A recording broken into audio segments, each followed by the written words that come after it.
이번에 원순열 얘기를 좀 해볼 텐데요. 원순열 이야기를 이해하시려면 원순열을 어떻게 푸냐라고 묻는다면은 일단 직순열로 봅니다.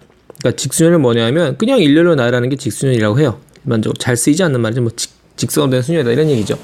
그러니까 원순열과 직순열의 차이점은 한 가지입니다. 원순열은 회전이 가능해요. 회전. 돌림은 똑같거든요. 그것 때문에 문제가 달라지는 겁니다. 직순열과. 그 푸는 방법은 일단은 직순을 생각을 하고 같은 경우를 제외하는 방법이 있습니다. 그 무슨 말이냐면 밑에 예를 들어서 3명을 자리에 앉힌다 그러면 3명을 나열하는 방법이 원순열. 원순열 말고 그냥 3명을 일렬로 나열한다 생각하면은 모든 경우에 서는 3팩토리얼이겠죠? 그죠? 뭐 A, B, C, A, C, B 뭐 이렇게 쭉 나오겠죠? 우리가 그 중에 하나만 끄집어냅시다. 6가지 경우. 원래 모두 A, B, C 3명을 일렬로 나열하는 방법은 6가지가 나올 텐데 그 중에 한 가지인 A, B, C를 끄집어내서 한번 시계 방향으로 이렇게 시계 방향으로 한번 앉혀보죠. 그러면 첫 번째 여기 가운데 맨 위에 자리 순서대로 하면 A, B, C 한 칸 오른쪽으로 철커덕 내려와서 A, B, C 그 다음 더 한 칸 철커덕 돌려서 A, B, C인데요. 자, 지금 A, B, C로 좌석에 앉혀봤는데 시계 방향 순서로 해서요. 이 세 가지 경우는 같은 경우입니다. 왜냐하면 원이란 건 돌림은 똑같기 때문에 여기가 더 BC 이렇게 되나 여기께 일로 와서 ABC 되나 테이블을 돌리면 똑같다는 거죠. 이게 원순열과 일반 순열의 차이점이거든. 그렇죠? 그렇죠? 그러니까 똑같은 경우가 몇 개 생겨요? 예, 3개 생깁니다. 그럼 3개는 더 계산해버리면 된다 안 된다? 안 된다는 거죠. 돌림은 똑같기 때문에. 그래서 3명을 원순열로 앉히고 싶으면 먼저 직순열 3팩토리얼 계산한 다음에 똑같은 경우에는 3을 나눠주면 됩니다. 그렇다면 첫 번째 방법이 바로 이런 방법인가요?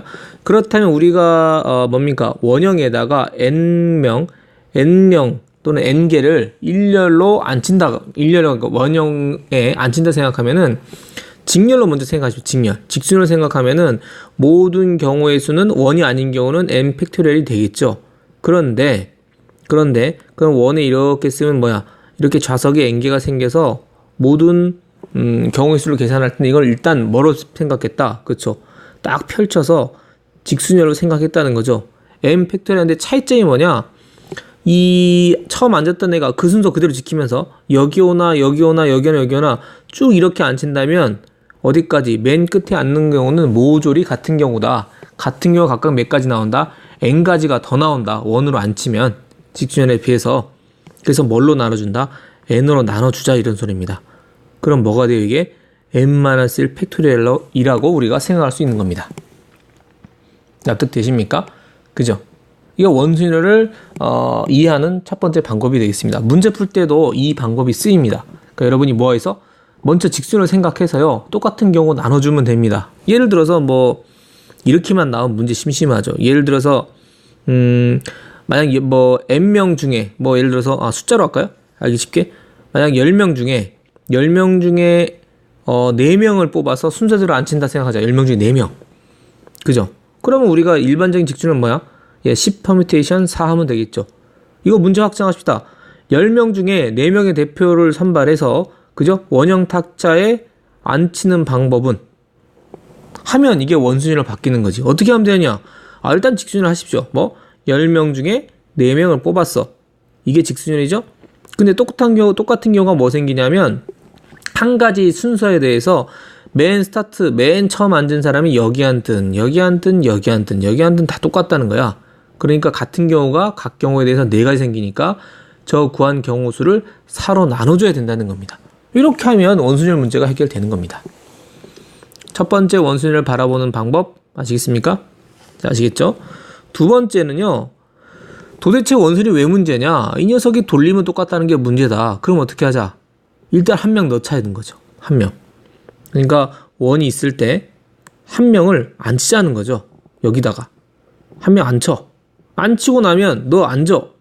너 꼼짝 못해. 고정해 놓고 나면 나머지 여기 앉히는 것들은 뭐가 돼? 순서가 있습니다. 돌릴 수도 없어요. 왜? 고정 박았다니까요? 고정 박았다는 의미가 뭐냐면 여기 오나 다 똑같이 본다는 얘기야. 얘를 여기 앉혀놓고 야 돌지 마 가만히 있자. 그러면 돌지 않으려면 어떤 고정점이 있어야 될까? 너 움직이지 마. 너 가만히 있어. 너 가만히 있고 나면 너 자리 가만히 있어. 그 자리에 앉고 있으면 나머지만 세자. 그러면 되는 거죠. 문제가 그거잖아요. 가만히 있어야 되는데 일어나서 얘가 돌아다닌단 말이야. 그럼 또 그대로 또 자리가 앉혀지거든요. 그래서 너 한 놈만 가만히 앉아있어. 그러면 앉아있어야죠. 그러면 나머지 회전이 불가능하니까 결국 나머지 좌석이 뭐죠? N형을 앉힐 거네. N개를 원형 탁자에 넣거나 N개를 원형으로 배열할 때 하나를 고정시키고 나면 남는 게 뭡니까? N-1개죠. 이거를 일렬로 나누는 방법은 N-1 팩토리 되겠습니다. N-1 팩토리얼. 그러면 앞에 생각한 경우와 똑같죠. 그쵸? 근데 원수를 설명할 때 왜 두 가지 설명하냐면 왼쪽 방법도 문제 풀 때 도움이 되고요. 오른쪽 방법도 문제 풀 때 도움이 되기 때문에 그렇습니다. 그러니까 한 가지만 이해하면요. 문제 풀다가 조금씩 막혀요. 이건 이렇고 저건 저렇고가 되는데 원래 원수를 바라보는 방법이 같은 건데요. 바라보는 각도가 이렇게도 볼 수 있고 저렇게도 볼 수 있어야 됩니다. 그래야 문제가 잘 풀리죠.